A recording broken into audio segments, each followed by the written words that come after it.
Ghaziabad 27 years of excellence in higher education. Wonder cement, जब दिल में हो जज्बात तभी होती है एक परफेक्ट शुरुआत। और बैंक ऑफ इंडिया, रिश्तों की जमा पूंजी।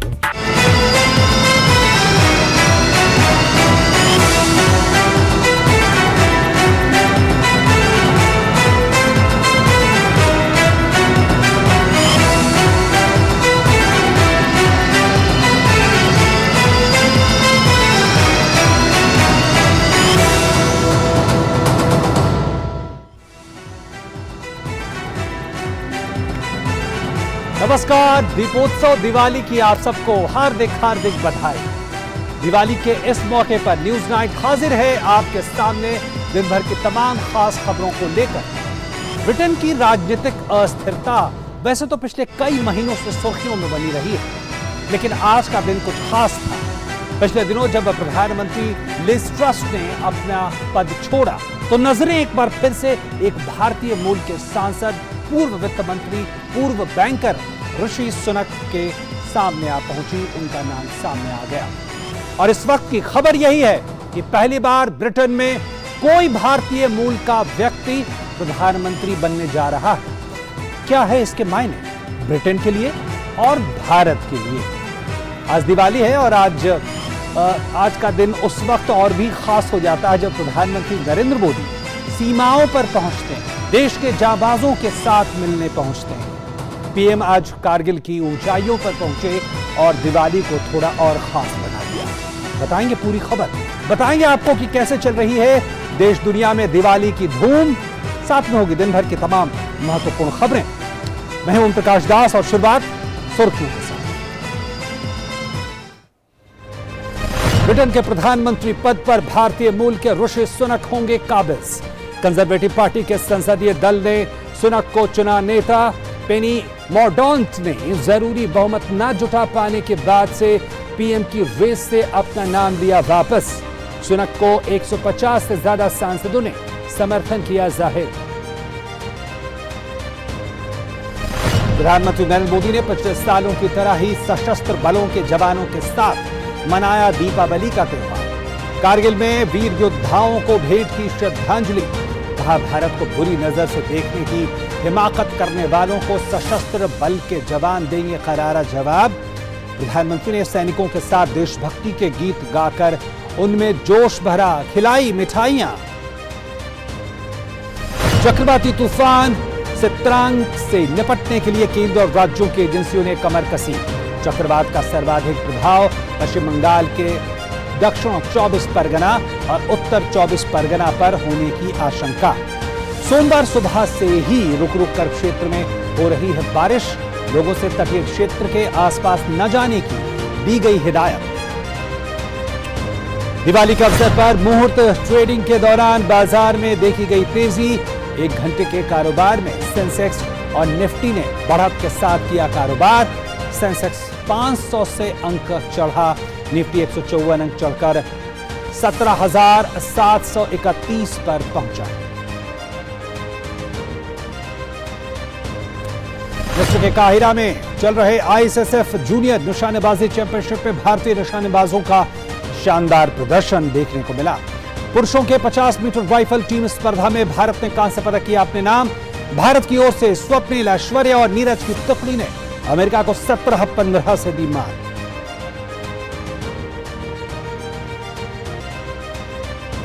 और अंधकार पर प्रकाश की विजय का त्योहार दीपावली देश भर में हर्षोल्लास के साथ मनाया जा रहा है। लोगों ने शुभ मुहूर्त में की मां लक्ष्मी और गणेश की पूजा अर्चना। अपने प्रियजनों के लिए की मंगल की कामना। राष्ट्रपति और प्रधानमंत्री सहित देश के गणमान्य लोगों ने देशवासियों को दी बधाई। और सबसे पहले बात ब्रिटेन की राजनीति की। ब्रिटेन के सत्ता की चाबी अब भारतवंशी के हाथ में होगी। ऋषि सुनक ब्रिटेन के पहले ऐसे प्रधानमंत्री होंगे भारत मूल के। उनके नाम का आधिकारिक ऐलान कर दिया गया है। उन्हें कंजर्वेटिव पार्टी का नेता चुना गया है। वो ब्रिटेन के पहले एशियाई मूल के प्रधानमंत्री होंगे। सर ग्राहम ब्रैडी ने इसकी औपचारिक घोषणा की। इससे पहले पेनी मॉर्डॉन्ट ने अपनी दावेदारी वापस ले ली थी। इस बीच ब्रिटेन में हुए एक सर्वे में दावा किया गया था कि ब्रिटेन के मतदाताओं की पहली पसंद ऋषि सुनक हैं। कंजर्वेटिव पार्टी के कई चर्चित सांसदों ने जॉनसन के खेमे को छोड़ते हुए सुनक का समर्थन किया था। इनमें पूर्व गृह मंत्री प्रीति पटेल, कैबिनेट मंत्री जेम्स क्लेवर्ली और नदीम जहावी शामिल हैं। प्रीति पटेल खुद भारतीय मूल की पूर्व ब्रिटिश सरकार की मंत्री हैं। उन्होंने पिछले महीने लिज ट्रस्ट के प्रधानमंत्री चुने जाने के बाद अपने पद से इस्तीफा दे दिया था। उन्होंने कहा कि कंजर्वेटिव पार्टी को सुनक को नेतृत्व करने का मौका देना चाहिए।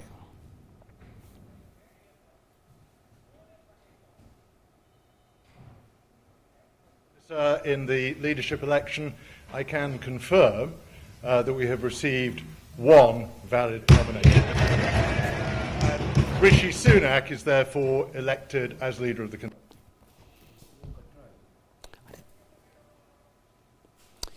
और ऋषि सुनक एक भारतीय माता पिता के संतान हैं और उनकी तरक्की की यात्रा हर उस प्रवासी का सपना हो सकता है जो बेहतर अवसरों की तलाश में देश की सीमाओं से आगे निकलता है। बैंकिंग की पृष्ठभूमि, अर्थव्यवस्था के बारीकियों की समझ उन्हें राजनीति की सर्पीली गलियारों की तरफ ले गई। 2015 में पहली बार सांसद बनने के बाद से उन्होंने कभी पीछे मुड़कर नहीं देखा और अब वो आ पहुंचे हैं प्रधानमंत्री पद तक। डालते हैं एक नजर उनके इसी सफर पर।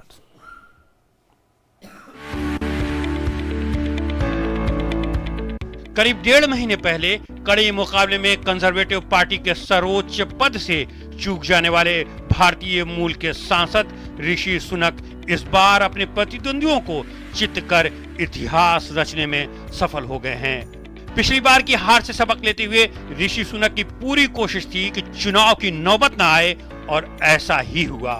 पहले 50 से अधिक सांसदों के समर्थन का दावा करने वाले पूर्व प्रधानमंत्री बोरिस जॉनसन ने खुद को रेस से अलग किया और फिर दौड़ में बची पेनी मॉर्डेंट 100 सांसदों का समर्थन नहीं जुटा सकी और फिर कभी भारत पर करीब सदी तक राज करने वाले देश की सत्ता के शिखर पर भारतवर्ष की माटी से संबंध रखने वाले नेता ऋषि सुनक ने इतिहास रच दिया।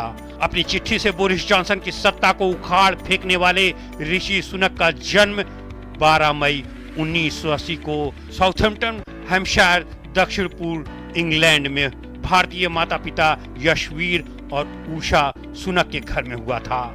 सुनक के दादी दादा ब्रिटिश भारत के पंजाब प्रांत में पैदा हुए थे और 1960 के दशक में पूर्वी अफ्रीका से ब्रिटेन में आकर बस गए थे।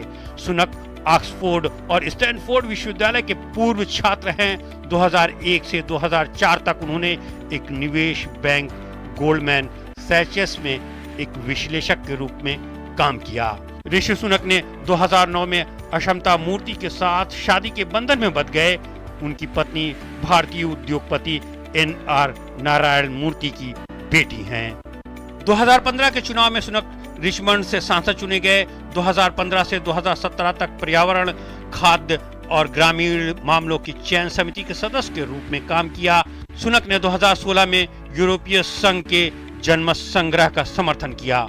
2017 के आम चुनाव में उन्हें उसी सीट से सांसद के रूप में फिर से चुना गया। सुनक ने 2019 में कंजर्वेटिव पार्टी के नेतृत्व चुनाव में PM बोरिस जॉनसन का समर्थन किया। 2019 में फिर संसद पहुंचे और बोरिस जॉनसन ने टेसे के मुख्य सचिव की जिम्मेदारी सौंपी। तब उन्हें चांसलर साजिद जावेद के अधीन कार्य किया। फिर प्रिवी काउंसिल के सदस्य बनाए गए। 2020 में कैबिनेट में हुए फेरबदल के बाद सुनक को राजकोष के चांसलर के रूप में पदोन्नत किया गया। कोरोना महामारी के बीच सुनक ने अपना पहला बजट 2020 में पेश किया। जब दुनिया कोरोना के कहर से कराह रही थी, तब सुनक के कार्यों को न सिर्फ ब्रिटेन बल्कि दुनिया भर में सराहा गया। उन्होंने कोरोना काल में देश को आर्थिक मंदी से सफलतापूर्वक निकाला। 2020 में होटल उद्योग को eat out to help out scheme से 15.25 करोड़ लोगों की मदद की। कर्मचारियों और स्वरोजगार वाले लोगों को अगस्त 2020 में 2 लाख की सहायता राशि मुहैया कराई। कोरोना काल में समूचे पर्यटन उद्योग को 10,000 करोड़ का भारी भरकम पैकेज प्रदान किया। सुनक की यही वो योग्यता थी जिसके चलते पीएम की पिछली दावेदारी में वो सांसदों के बीच पहली पसंद थे, लेकिन पार्टी के कार्यकर्ताओं का भरोसा जीतने में सफल नहीं हो पाए थे। लेकिन खराब होती पार्टी की छवि को बचाने के लिए सांसदों ने ये जिम्मेदारी सुनक को सौंपकर इस बार मामले को कार्यकर्ताओं की अदालत में नहीं ले जाने दिया। और न्यूज नाइट में यहां पे रुक रहे हैं छोटे से ब्रेक के लिए, आप बने रहे हमारे साथ। पेमेंट फेल, लेकिन पैसे तो कट गई मेरी मेहनत की कमाई। हो जाएगी भरपाई, चिंता मत कर मेरे भाई। अगर डिजिटल ट्रांजैक्शन फेल हो जाए और अकाउंट से पैसे कट जाएं, तो बैंक समय से पैसे लौटा देगा, वरना कॉम्पनसेशन का है प्रावधान। नहीं तो आरबीआई के ऑम्बुड्समैन को शिकायत करें आप। या बिल, मेरी फीस। आरबीआई कहता है जानकार बनिए, सतर्क रहिए। हमारा देश भारत आजादी का अमृत महोत्सव मना रहा है। आइए हम इस महोत्सव में भाग लें। मैं एक वकील हूँ। हमारा जीवन देश के नागरिकों को इंसाफ और न्याय दिलवाने में बीतता है, पर अब हम उन्हें न्याय दिलवाना चाहते हैं जिन्हें न्याय नहीं मिल पाता। मैं बात कर रहा हूँ उन सड़क पर रहते हुए बच्चों की जिन्हें आपने कई बार देखा होगा। कोई बच्चा दिव्यांग होता है, कोई बाल मजदूर, कोई परिवार से बिछड़ा। जब भी हम ऐसे किसी बच्चे को सड़क पर देखें तो ये हम सभी का देश के प्रति कर्तव्य है कि हम एनसीपीसीआर के सिटीजन पोर्टल पर सूचना दें। सड़क पर रह रहे बच्चों की मदद हम व्यक्तिगत क्षमता में, प्रोफेशनल के रूप में या किसी संगठन के माध्यम से भी कर सकते हैं। व्यक्तिगत रूप से प्रोफेशनल सेवा देने के लिए आप एनसीपीसीआर के बाल स्वराज पोर्टल पर जाकर खुद को व्यक्तिगत सेवाओं के लिए जैसे लीगल सेवा, मेडिकल सेवा, शिक्षा देने की सेवा आदि प्रदान करने के लिए रजिस्टर करें। Guided by the vision of Honorable Prime Minister Narendra Modi, the Ministry of Ayush is fully committed to digitize Ayush sector for the benefit of people. A range of digital platforms are developed to support professionals and public. The Ayush Information Hub offers authentic information under various categories such as education policy, drug policy, schemes, events, new trends and developments in the sector. Ayush Next is an interactive platform developed primarily for students and scholars. Ayush Soft is developed with a vision to convert classical Ayurvedic texts into comprehensive and authentic IT-based knowledge repository. In this phase, Ayurvignana, an Ayurvedic encyclopedia, and Shabdanidhi, a glossary of Ayurvedic terminology, have been made available for Ayurveda fraternity. Ayush GIS has been developed for mapping of facilities under categories such as health facilities, colleges, doctors, students. It is a matter of great pride that these platforms have been launched by the Honorable Prime Minister.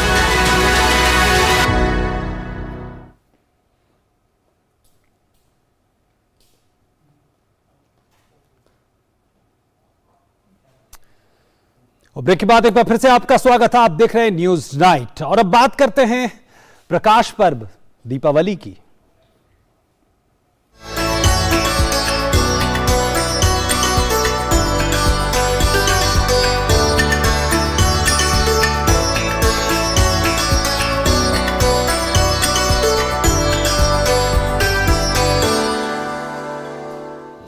और प्रधानमंत्री नरेंद्र मोदी ने हर साल की तरह इस बार भी सैनिकों के साथ दिवाली मनाई। प्रधानमंत्री मोदी पिछले 9 साल से लगातार जवानों के साथ सीमा पर दिवाली मनाते आ रहे हैं।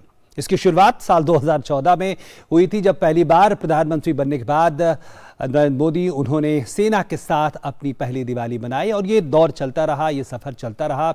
और इस दौरान प्रधानमंत्री मोदी सियाचिन भी गए और अब इस साल भी पीएम मोदी सैनिकों के साथ दिवाली मनाने पहुंचे कारगिल।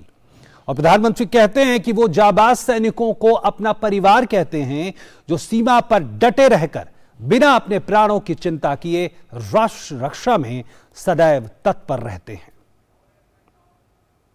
मेरे लिए तो वर्षों वर्ष से मेरा परिवार आप ही सब, मेरी दीपावली की मिठास आपके बीच बढ़ जाती, मेरी दीपावली का प्रकाश आपके बीच है और अगली दिवाली तक मेरा सतत करता है। मेरी दीपावली का उल्लास आपके साथ, मेरी उमंग आपके साथ। मेरा सौभाग्य है मुझे परसों दिवाली आपके बीच बॉर्डर पर आकर मनाने का अवसर मिला। प्रधानमंत्री नरेंद्र मोदी देश के जाबाज सैनिकों को अपना परिवार कहते हैं, जो सीमा पर डटे रहकर बिना अपने प्राणों की चिंता किए राष्ट्र रक्षा में सदैव तत्पर रहते हैं। हर बार की तरह प्रधानमंत्री नरेंद्र मोदी ने इस बार भी दीपावली का पर्व देश के प्रहरियों के साथ मनाया। इस बार वे कारगिल में मौजूद रहे और जवानों को सुरक्षा कवच कहकर संबोधित किया। उन्होंने युद्ध के दौरान शहीद हुए जवानों को श्रद्धांजलि भेंट की। उन्होंने कहा कि हम युद्ध के खिलाफ हैं, लेकिन ताकत के बिना शांति नहीं हो सकती।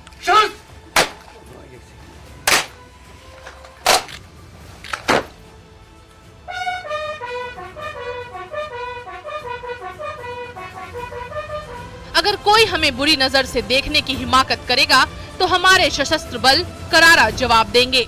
हम विश्व शांति के पक्षधर हैं,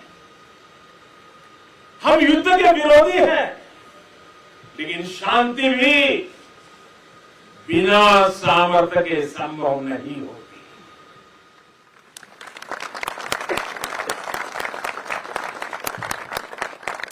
हमारी सेनाओं के पास सामर्थ्य भी है, रणनीति भी है।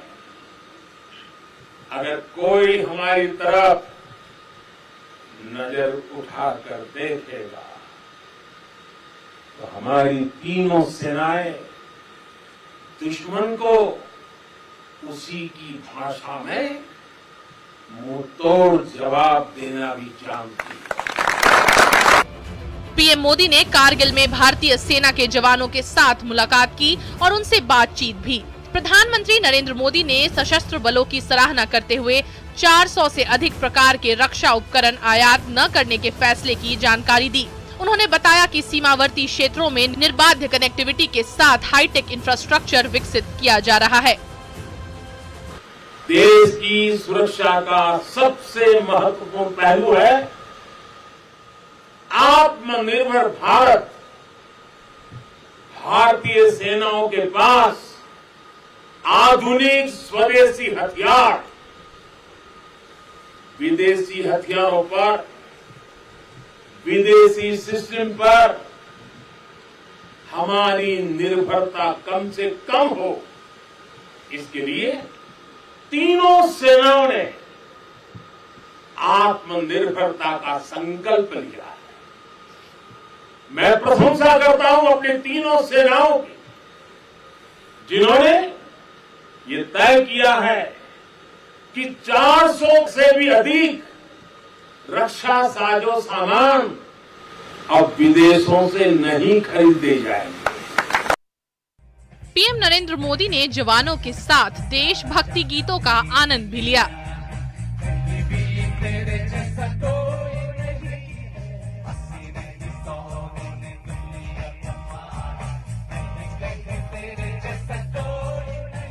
इससे पहले पीएम मोदी पिछले 9 सालों से लगातार जवानों के साथ सीमा पर दिवाली मनाते आ रहे हैं। पीएम मोदी हर साल अलग अलग सीमा चौकियों पर जाकर दिवाली मनाते आ रहे हैं। साल 2014 में पहली बार पीएम बनने के बाद नरेंद्र मोदी ने सेना के साथ अपनी पहली दिवाली मनाई थी और इस दौरान पीएम मोदी सियाचिन गए थे। इसके बाद वे हर साल जवानों के साथ दिवाली मनाने अलग अलग लोकेशंस पर गए। पीएम ने 2015 में पाकिस्तान की सीमा पर जवानों के साथ दिवाली मनाई थी। इस दौरान वे पंजाब गए थे और पंजाब बॉर्डर पर दिवाली मनाई थी। इसके बाद 2016 में उन्होंने हिमाचल प्रदेश में सैनिकों के साथ दिवाली मनाई। 2017 में जम्मू कश्मीर के बांदीपोरा गए थे, जहां उन्होंने ड्यूटी पर तैनात बीएसएफ और सेना के जवानों के साथ दिवाली सेलिब्रेट की।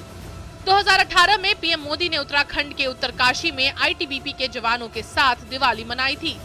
इसके बाद साल 2019 में जम्मू कश्मीर के राजौरी और 2020 में राजस्थान के जैसलमेर में दिवाली मनाई। इसके बाद पिछले साल दिवाली के मौके पर पीएम मोदी जम्मू कश्मीर के ही नौशेरा सेक्टर में जवानों के साथ दिवाली मनाने पहुंचे थे। Bureau report, DD news. और प्रधानमंत्री नरेंद्र मोदी ने राष्ट्रपति द्रौपदी मुर्मू से मुलाकात करके उन्हें दीपावली की शुभकामनाएं दी हैं। राष्ट्रपति ने अपने संदेश में कहा कि पीएम मोदी की आगवानी करना उनके लिए सौभाग्य की बात रही है। दोनों नेताओं ने दीपावली की शुभकामनाओं का आदान प्रदान किया और अंधेरे पर प्रकाश की जीत के प्रतीक का त्योहार पर पूरी मानवता के लिए शांति, समृद्धि और बेहतर कल की अपनी इच्छा साझा की।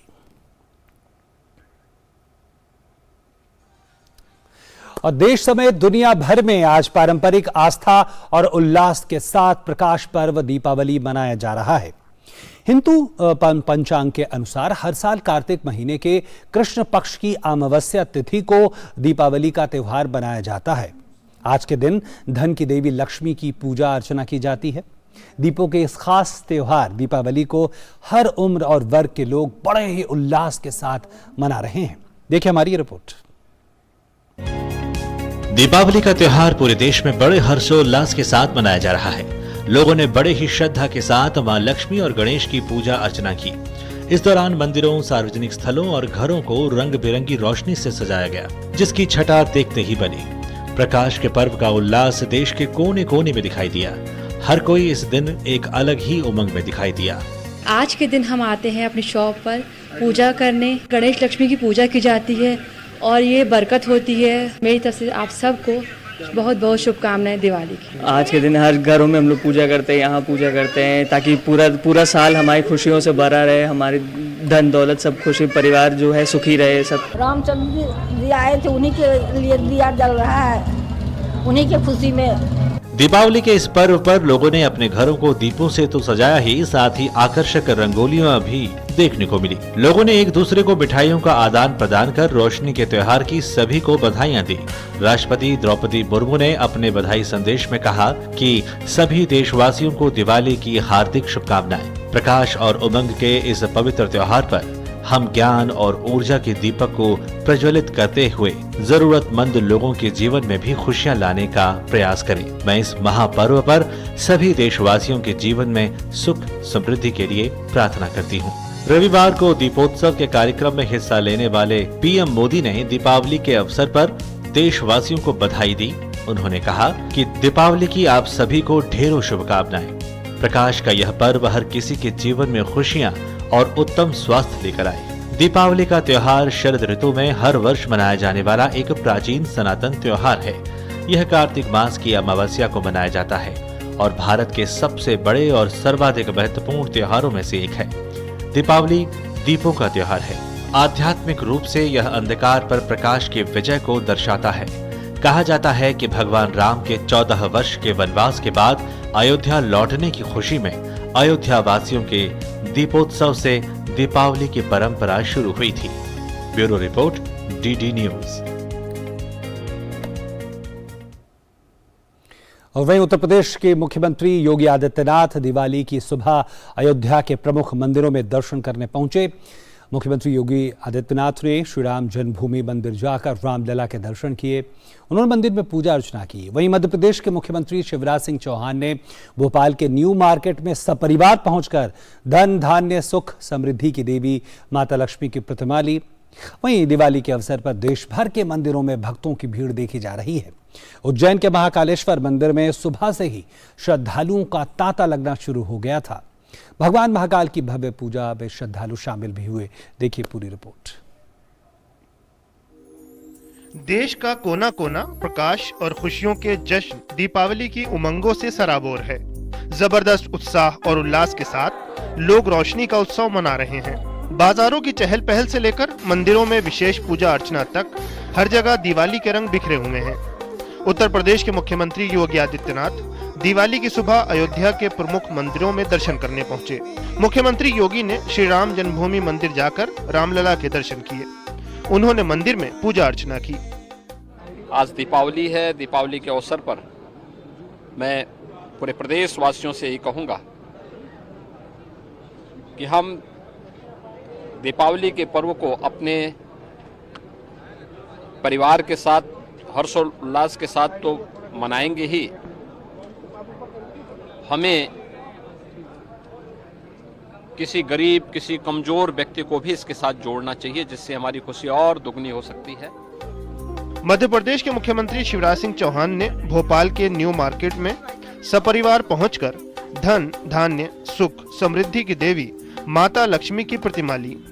उन्होंने देश की सुख समृद्धि की कामना की। मुख्यमंत्री ने वहां मौजूद लोगों से मुलाकात भी की। वहीं उत्तराखंड के मुख्यमंत्री पुष्कर सिंह धामी ने दिवाली का त्योहार अनाथ और बेसहारा बच्चों के साथ मनाया। उन्होंने देहरादून में बच्चों के साथ मिलकर दिवाली की खुशियां बांटी। मैं भगवान से प्रार्थना करूंगा कि ये सभी बच्चे आगे बढ़ें और हम सब लोग आगे बढ़कर इन बच्चों के लिए कुछ कर पाएं, तो मैं समझता हूं हम सब सौभाग्य मानेंगे अपना। पुनः मैं संचालकों को, यहाँ पर सभी बच्चों को, सबको मैं दीपावली की बहुत शुभकामनाएं देता हूं। त्रिपुरा के मुख्यमंत्री माणिक साहा ने अगरतला में काली पूजा में हिस्सा लिया। उन्होंने जय मां काली संतान संघ में गरीबों को वस्त्र वितरित किए।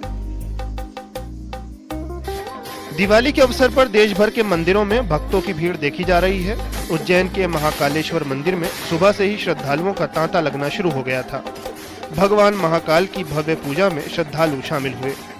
उधर राजस्थान में उदयपुर के महालक्ष्मी मंदिर में भी दिवाली पर भक्तों की जबरदस्त भीड़ रही। लोगों ने मंदिर में पूजा अर्चना की। हैदराबाद में श्रद्धालुओं ने नागालक्ष्मी मंदिर में पूजा अर्चना में बढ़ चढ़ कर हिस्सा लिया। पश्चिम बंगाल में काली पूजा के भव्य आयोजन किए जा रहे हैं। कोलकाता में भी काली पूजा के अवसर पर दक्षिणेश्वर के आदिपीठ काली मंदिर में मां काली की आरती की गई। उधर अमृतसर में दीपावली के अवसर पर श्रद्धालुओं ने स्वर्ण मंदिर में पवित्र स्नान कर दीप जलाकर पूजा अर्चना की।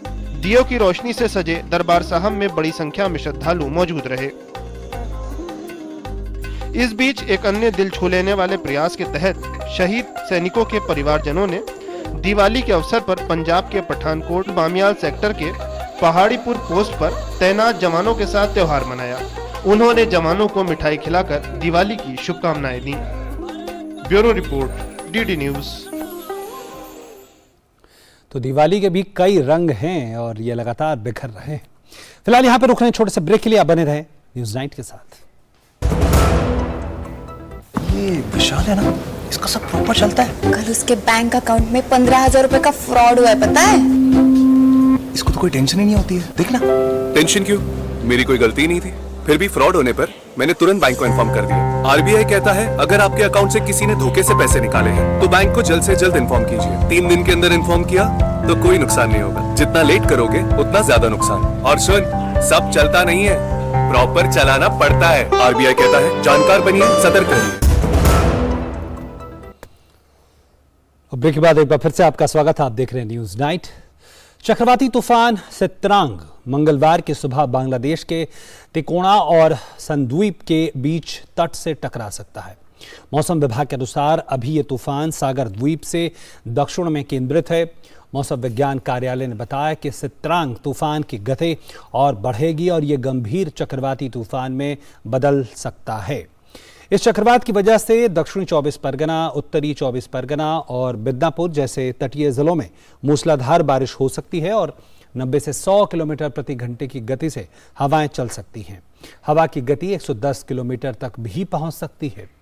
इस बीच पश्चिम बंगाल में सोमवार सुबह से ही रुक रुक कर बारिश हो रही है। उत्तर तटीय ओडिशा में कुछ भारी वर्षा की आशंका है। पश्चिम बंगाल और कुछ पूर्वोत्तर राज्यों, विशेष रूप से त्रिपुरा, मेघालय और दक्षिण असम में भारी से बहुत भारी वर्षा की संभावना है। राहत और बचाव के काम के लिए केंद्र और राज्य की एजेंसियों ने कमर कस ली है। लोगों से तटीय क्षेत्रों के आसपास न जाने की हिदायत दी गई है।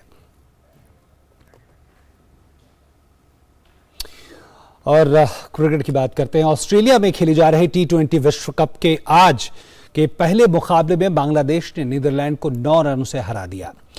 टॉस हारकर पहले बल्लेबाजी करने उतरी बांग्लादेश की टीम ने निर्धारित 20 ओवर में 8 विकेट के नुकसान पर नीदरलैंड के सामने जीत के लिए 145 रनों का लक्ष्य रखा था और इसके जवाब में नीदरलैंड की टीम 135 रन बनाकर आउट हो गई।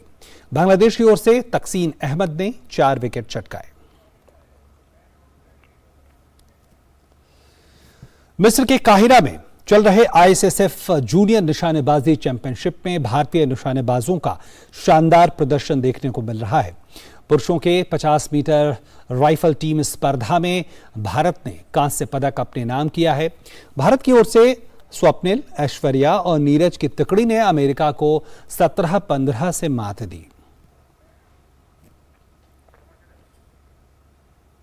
रुकने एक और छोटे से ब्रेक के लिए आप बने रहे न्यूज़ नाइट के साथ।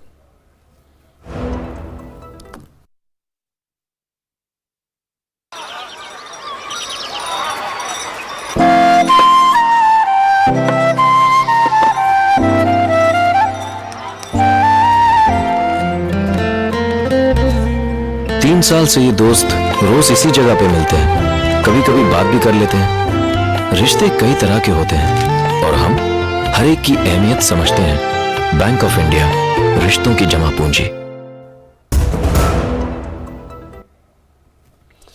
और ब्रेक के बाद एक बार फिर से आपका स्वागत।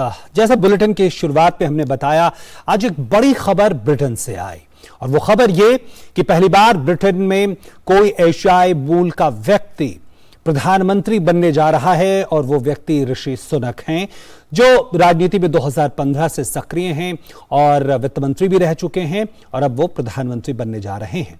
और इसी पर आधारित हमारा आज का विशेष, और हमारा विशेष कहता है ब्रिटेन अब की बार सुनक सरकार। तो निश्चित तौर पर ऋषि सुनक के सामने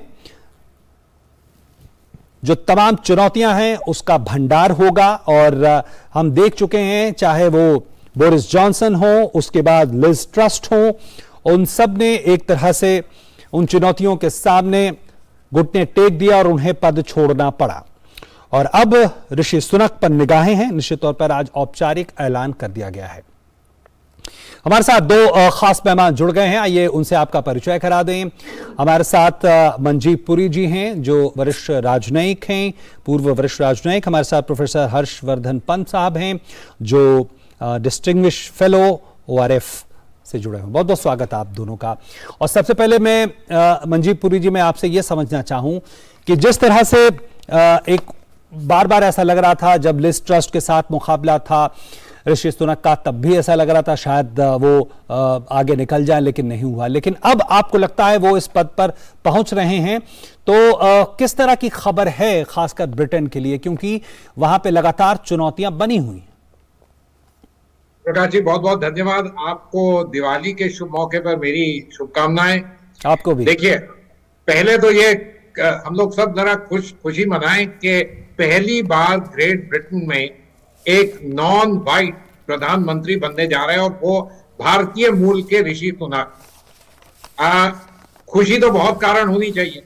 ये कारण तो हम लोगों के लिए कारण है, बहुत अच्छा कारण है हमारे लिए, लेकिन असल में खुशी तो ये होनी चाहिए कि ऋषि सुनक एक सुलझे हुए पॉलिटिशियन और इकोनॉमिस्ट, जो पहले चांसलर ऑफ द एक्सचेकर, जिसको फाइनेंस मिनिस्टर को वहां पर कहते हैं, वो थे।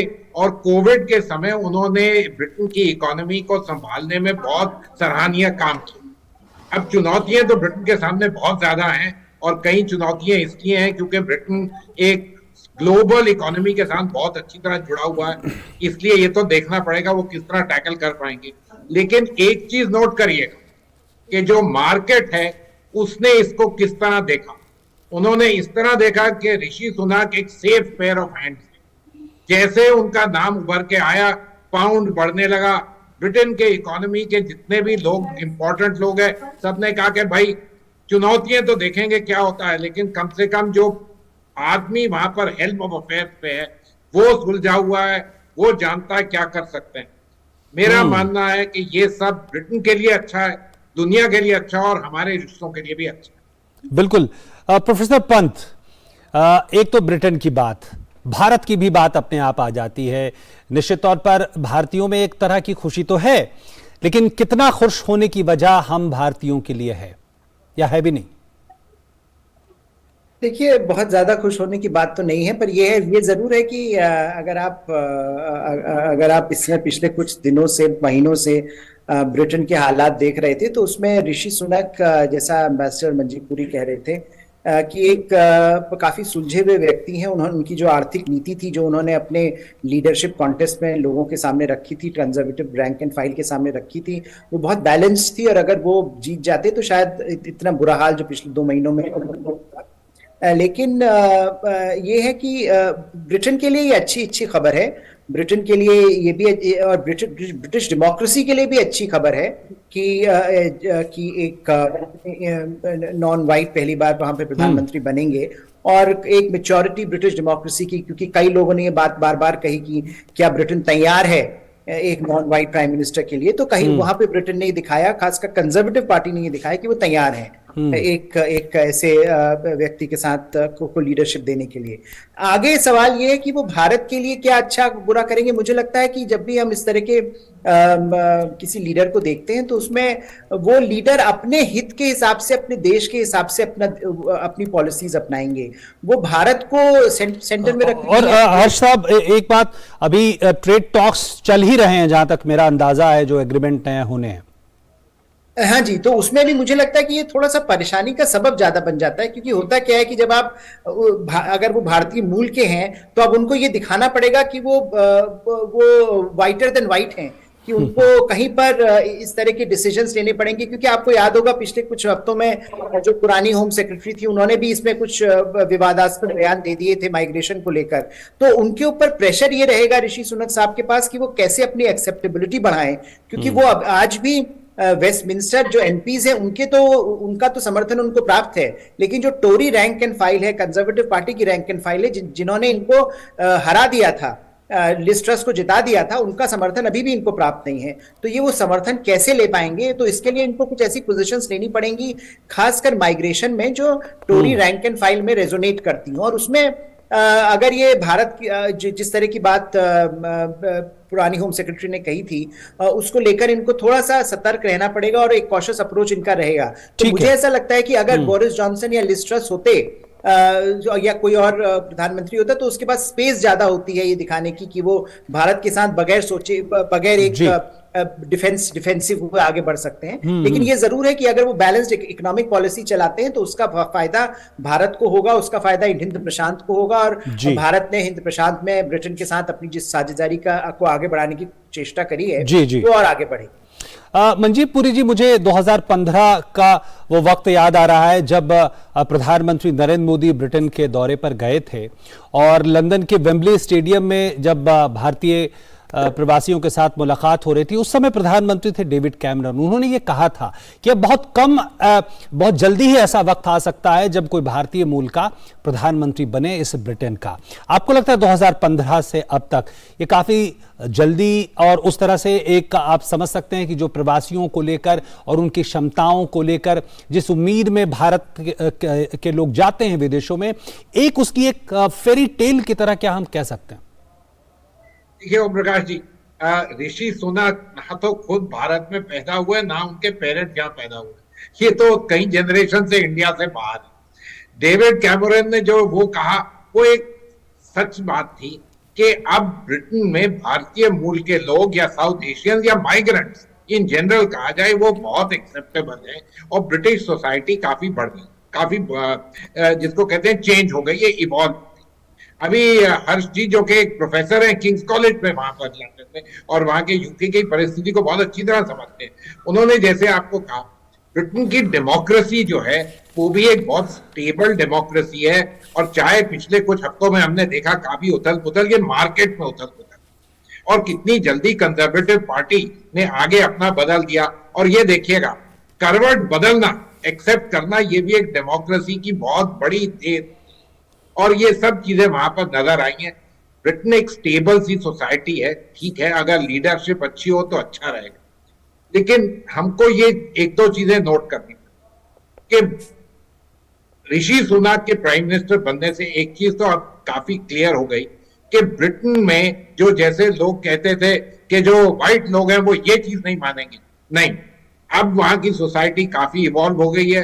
कंजर्वेटिव पार्टी जो जिसको कह सकते हैं कि ज्यादा कंजर्वेटिव लोग हैं, उसमें जो चाहते हैं कि ऐसी चीज ना हो, चाहे उनको उनका समर्थन नहीं मिला, लेकिन उनके एमपीज का समर्थन तो बिल्कुल मिला है, और इतना भी नहीं कह सकते कि दूसरे लोगों को कोई भी समर्थन नहीं मिला। तो ये एक्सेप्टेबिलिटी वाली जो बात है, जो चेंजिंग ब्रिटिश सोसाइटी, इसको भी नोट करना पड़ेगा, the maturity of British democracy note करना पड़ेगा। ठीक है, साथ ही साथ मैं बिल्कुल हर चीज के साथ सहमत हूँ। ऋषि सुनक ब्रिटेन के प्राइम मिनिस्टर, मैं मानता हूं कि उनके वहां आने से उनकी सुलझी अप्रोच जो है गुड इकोनॉमिक्स है, गुड पॉलिटिक्स है, ये जो सब चीजें इनके साथ भारत के रिश्ते के साथ काफी फायदा मिलेगा। बिल्कुल, बाकी चीजें तो सेंटिमेंटल हैं, भी थोड़ी बहुत तो चलेंगी, क्यों नहीं चलेंगी, ये होता ही है। बिल्कुल बिल्कुल। और साथ कई बार उसको प्रोटेक्ट भी करना पड़ता है, ये भी ट्रूइज्म है। पॉलिटिक्स तो the art of the possible है। जी प्रोफेसर पंत, अब उनकी नीतियों और उनकी चुनौतियों की अगर बात करें ऋषि सुनक की, कुछ दिनों पहले जब वो कैंपेन के दौरान एक जगह संबोधन कर रहे थे तो उन्होंने एक जो सेंटेंस या टर्म कहें वो बार बार उन्होंने अपने संबोधन में कहा। उन्होंने कहा कि वी मस्ट बी रेडिकल। कई संदर्भों में उन्होंने ये बात कही और ये बार बार कहा वी मस्ट बी रेडिकल। कैसे समझा जाए अगर इस मनोस्थिति के परिप्रेक्ष्य में अगर इसको समझना चाहें तो? देखिए, उन्होंने, जहां तक मेरी समझ है, उन्होंने इस बात का जिक्र किया था कि रेडिकल जो उन्होंने जिस कॉन्टेक्स्ट में बात कही थी वो ये बात कही थी कि जो कंजर्वेटिव पार्टी है उस समय, जैसा कि लिज ट्रस जो एक अपना प्रोग्राम दे रही थी लोगों को, उसमें जो उनकी जो टैक्स कट्स वाली आइडियोलॉजिकल फेवर था कंजर्वेटिव पार्टी का, बेस जो चाहता था कि टैक्स कट्स हो और टैक्स कट्स जो होंगे वो ग्रोथ को रिवाइव करेंगे। ये बात बार बार जो कंजर्वेटिव आइडियोलॉजी है, कंजर्वेटिव पार्टी की आइडियोलॉजी है, इसमें बार बार कही जाती है और लिज ट्रस उस तरह का एक प्रोग्राम आगे ले जा रही थी। ऋषि सुनक ने ये बात बार बार कही कि हमको अलग तरीके से सोचना पड़ेगा अगर हमको ब्रिटेन की जो अर्थव्यवस्था है उसको हमको शेप देना है। तो कहीं पर ये कह रहे थे कि हमको अलग सोचना पड़ेगा, हमको वो जो कंजर्वेटिव की आइडियोलॉजिकल विचारधारा है उससे अलग जाकर एक नए सिरे से अपनी आर्थिक नीति बनानी पड़ेगी। और अगर आप पिछले कुछ हफ्तों की बात देखें तो जेरेमी हंट, जिनको कि कुछ ही दिन पहले चांसलर ऑफ द एक्सचेकर बनाया, उन्होंने सारी वो बातें रिवर्स कर दी जो लिज ट्रस कहकर आई थी हम करेंगे। टैक्स कट्स की बात थी, स्पेंडिंग की बात थी, तो उन्होंने जो बैलेंसिंग ऑफ द बुक्स की बात करी है वो एक ट्रेडिशनल अप्रोच उन्होंने वापस से ब्रिटेन में लाया है। उसका नतीजा हम देख रहे हैं कि मार्केट स्टेबल हो गए कंपेरेटिव टू जो पहले थे। तो जो मुझे लगता है जो सबसे बड़ी बात अब हो रही है वो ये कि ऋषि सुनक की कैपेबिलिटीज को वापस से कंजर्वेटिव पार्टी में पहचाना जा रहा है और ये बात कही जा रही है कि उनके आने के बाद कम से कम जो अर्थव्यवस्था एक हाथ से बाहर जा रही थी उसको एक नए सिरे से नई सोच के साथ आगे बढ़ाया जा सकता है। जो उनकी जो कंजर्वेटिव पार्टी की विचारधारा है उसमें हो सकता है कहीं पर टैक्स कट्स या स्पेंडिंग की बात हो, लेकिन उसको जो प्रायोरिटी रहेगी ऋषि सुनक की वो बैलेंसिंग ऑफ द बुक्स की रहेगी, जो मुझे लगता है मार्केट्स को एक बड़ा इंपॉर्टेंट संदेश जाता है। उसका इंपैक्ट ऑलरेडी हम पाउंड पर देख रहे हैं। बिल्कुल, लेकिन बहुत स्पष्ट शब्दों में उन्होंने कहा था, ये प्रोफेसर पंत आप ही से सवाल है कि जो टैक्स पूरा रिजीम है, सिस्टम है, उसमें सुधार करना है और ब्रिटेन को ऐसे देश के रूप में और ज्यादा आगे बढ़ाना है जहां निवेश पूरी दुनिया से आ सके। क्या हम ये कहें कि जो अनुभव अभी तक का रहा है, खासकर लिज ट्रस के दौर में, जो टैक्स कट की जो पूरी अवधारणा थी उसको बाजार ने और जो तमाम तंत्र है उसने उसको नकारा है, और ऐसे में कितनी टैक्स रिफॉर्म्स की संभावना आपको लगती है आने वाले वक्त में? ये मैं बोल जी प्रोफेसर पंत। हाँ, नहीं, मुझे ऐसा लगता है कि ये पूरा जो एक जिस तेजी के साथ लिज ट्रस की आर्थिक नीतियों को नकारा गया है वो अपने आप में ब्रिटिश पॉलिटिक्स के लिए और खासकर कंजर्वेटिव पार्टी के लिए एक वेकअप कॉल है कि आप आज के दौर में जब Britain post Brexit economic policy, post Brexit foreign policy को एक अंगुली जामा पहनाने की कोशिश कर रहा है, उसमें इस तरह के रेडिकल जो और इस तरह के जो ट्रेडिशनल आइडियोलॉजिकल अप्रोच से आप नहीं चला सकते, क्योंकि कहीं पर ब्रिटेन की इकोनॉमी अभी भी ब्रेक्सिट से उबर नहीं पाई है और वो जो समस्या है वो मुझे लगता है अभी भी ऋषि सुनक के सामने भी है। तो कहीं पर जो चाहे वो ऋषि सुनक हो या कोई और हो, उसके सामने सबसे बड़ी समस्या ये है कि कैसे ब्रेक्सिट के बाद की आर्थिक नीति को एक तरह से नई तरह से कंसोलिडेट किया जाए, क्योंकि पोस्ट ईयू इकोनॉमिक पॉलिसी अभी तक ब्रिटेन के पास नहीं आई है और वहां पर जो समस्या है वो लीडर्स बदल रहे हैं, लेकिन फंडामेंटली एक समस्या कंजर्वेटिव पार्टी के अंदर की विचारधारा की समस्या है और जब तक वो सॉल्व नहीं होगी, लीडरशिप क्राइसिस या लीडरशिप में बदलाव कोई लॉन्ग टर्म चेंज नहीं ला पाएगा ब्रिटेन। जी मंजीत पुरी जी, जो राजनीतिक संकेत मिल रहे हैं, मसलन कि कई ऐसे लोग, कई ऐसे सांसद जो बोरिस जॉनसन के खेमे के थे, मसलन प्रीति पटेल, वो इस वक्त आते दिख रहे हैं सुनक के पक्ष में। क्या आपको लगता है कि कंजर्वेटिव पार्टी में भी कुछ बदलाव हो रहे हैं? अगर हो रहे हैं तो क्या आने वाले वक्त में ब्रिटेन की राजनीति पर इसका असर देखते हैं आप? देखिए, प्रीति पटेल जी ने तो पहले बोरिस जॉनसन को सपोर्ट किया था। जब उन्होंने देखा कि किस तरफ हवा जा रही है तो वो उस तरफ आ गई। सुहेला ब्रेवरमैन भी वही है। लेकिन हवा क्यों ये ऐसे जा? आई थिंक लिज ट्रस और उनके वहां आने पे जिस किस्म की उन्होंने फाइनेंशियल आउटलेज, वो मिनी बजट वगैरह पेश किया और वो इस बुरी तरीके से नकारित हुआ मार्केट में, उसने इतनी जल्दी सारा मामला चौपट कर दिया उनके लिए और उस किस्म की धारणा के लिए कि कंजर्वेटिव पार्टी के जितने एमपी थे उन्होंने कहा देखो भाई, ये शायद हमको दिल के लिए बहुत अच्छा लग रहा था लेकिन दिमाग के लिए ये बिल्कुल अच्छा नहीं है, ब्रिटिश की इकोनॉमी के लिए नहीं अच्छा, और ब्रिटेन की जो तंत्र है, इकोनॉमिक तंत्र, उसके लिए बिल्कुल नहीं अच्छा। इसलिए let us go back to Rishi Sunak. याद रखिएगा, जब लिज ट्रस ने ऋषि सुनक को हराया था तो ऋषि सुनक को 47% ऑफ द वोट मिली थी। ये नहीं थी कि ऋषि ट्रस की बिल्कुल आराम से जीत हो गई थी। उनको 53% मिला और इनको 47% मिला। उस समय भी लोग कहते थे नहीं नहीं, सिर्फ ये क्योंकि ये कलर के हैं, व्हाइट नहीं है, इसलिए ये हार जाएंगे। बिल्कुल बिल्कुल नॉट नेसेसरीली। जैसे प्रोफेसर साहब कह रहे हैं, वो जो टैक्स कट्स वगैरह थी वो लोगों को अपील किया लेकिन मार्केट को अपील बिल्कुल नहीं किया। बिल्कुल बिल्कुल। मैं आपको जरा थोड़ा सा उस चीज के बारे में बोलना चाहता हूँ। समय हमारे पास बहुत सीमित है सर, आप हाँ जी बोले। मैं बिल्कुल ये मानता हूं कि ऋषि सुनक जो है at the moment conservative party के लिए best safe pair of hands है, जो ब्रिटेन को इकोनॉमिक स्टेबिलिटी ला सकता है। उसका शायद फायदा कंजर्वेटिव्स को हो, ये हमें पता नहीं क्या होगा, लेकिन चुनौती के लिए लोग जरूर मानते हैं कि जो लोग मौजूद अवेलेबल हैं कंजर्वेटिव पार्टी में, वो उनमें से ये बेस्ट।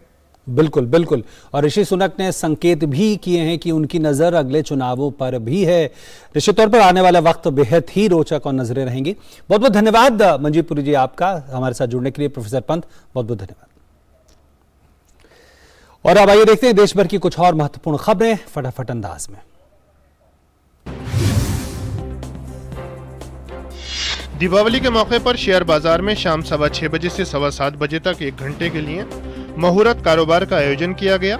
इसे काफी शुभ माना जाता है। 1 घंटे में निवेशक अपना निवेश करके बाजार की परंपरा को निभाते हैं। केंद्रीय स्वास्थ्य मंत्री डॉक्टर मनसुख मांडविया ने दीपावली के अवसर पर गुजरात के भावनगर में अपने गृह क्षेत्र पालीताना में टीबी रोगियों के साथ त्योहार मनाया। प्रधानमंत्री टीबी मुक्त भारत अभियान को और मजबूती प्रदान करते हुए स्वास्थ्य मंत्री ने गोद लिए टीबी मरीजों को पोषण किट का वितरण किया। इस अवसर पर केंद्रीय स्वास्थ्य मंत्री ने कहा कि उन्होंने अपने क्षेत्र में 45 टीबी के मरीजों को गोद लिया है। उत्तर प्रदेश के मुख्यमंत्री योगी आदित्यनाथ ने दीपावली के अवसर पर गोरखपुर को बड़ा तोहफा देते हुए 80 करोड़ रुपए की विभिन्न विकास परियोजनाओं का उद्घाटन और शिलान्यास किया। इस अवसर पर सीएम योगी ने विभिन्न योजनाओं के लाभार्थियों को टूल किट भी वितरित किए।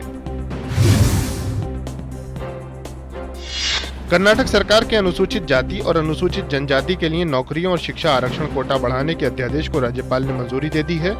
इससे बोमई सरकार के लिए इसे लागू करने का मार्ग प्रशस्त हो गया है।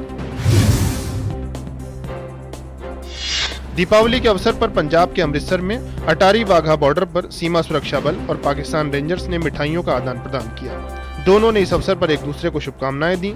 हर साल दिवाली और 15 अगस्त के मौके पर बीएसएफ और पाकिस्तानी रेंजर्स अटारी वाघा बॉर्डर पर एक दूसरे को मिठाई देते हैं।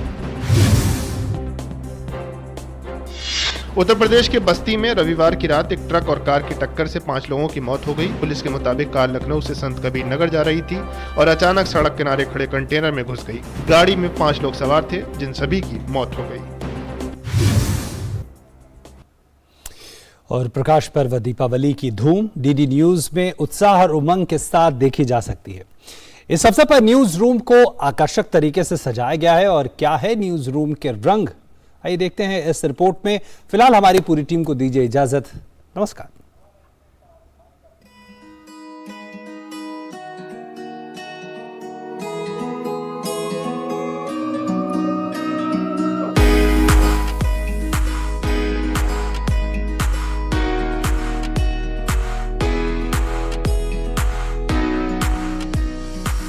हम लोग तो खबरों से ही दिवाली और खबरों से होली मनाते हैं, खबरों से ही सारे त्यौहार मनाते हैं, पर खास तो बहुत कुछ है। जब हम लोग देश दुनिया की तमाम तस्वीरें देखते हैं कैसे लोग दिवाली मना रहे हैं, हमारे लिए वही काफ़ी होता है। हमारा तो पूरा परिवार यही दिवाली मना रहा है, एमायरा भी आई हुई है और दिवाली सकारात्मकता का संदेश देता है, तो सकारात्मक सोच के साथ हम दिवाली मनाने आए हैं। डीडी न्यूज रूम में दिवाली का माहौल और घर परिवार के साथ मनाना निश्चित तौर पर बेहतर है, लेकिन ऐसे कुलीग्स के साथ मनाना दिवाली जिसके साथ आप एक लंबा समय गुजारते हैं दिन का, तो निश्चित तौर पर शुभकामनाएं।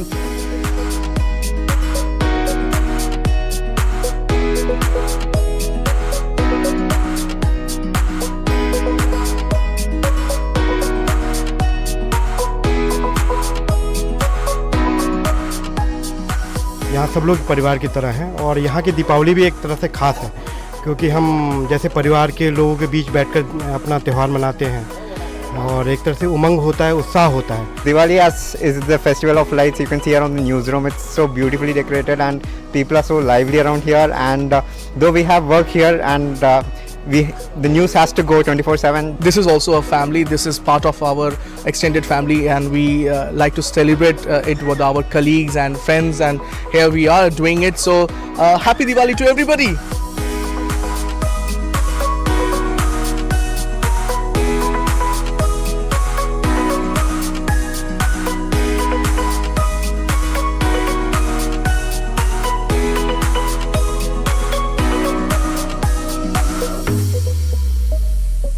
ये दिवाली कई मायनों में ख़ास है।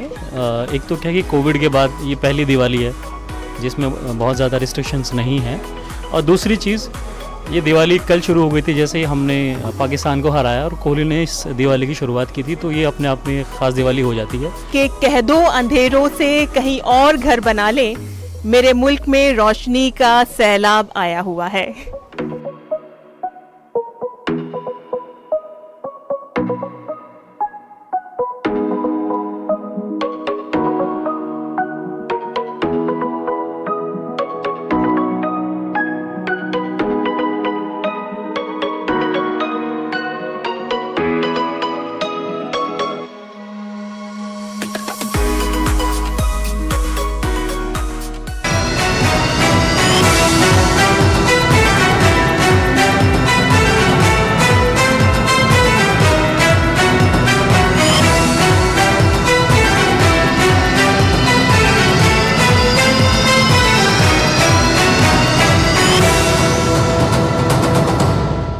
न्यूज नाइट के प्रायोजक थे LIC, हर पल आपके साथ। IME Ghaziabad, 27 years of excellence in higher education। Wonder cement, जब दिल में हो जज्बात तभी होती है एक परफेक्ट शुरुआत। और बैंक ऑफ इंडिया, रिश्तों की जमा पूंजी।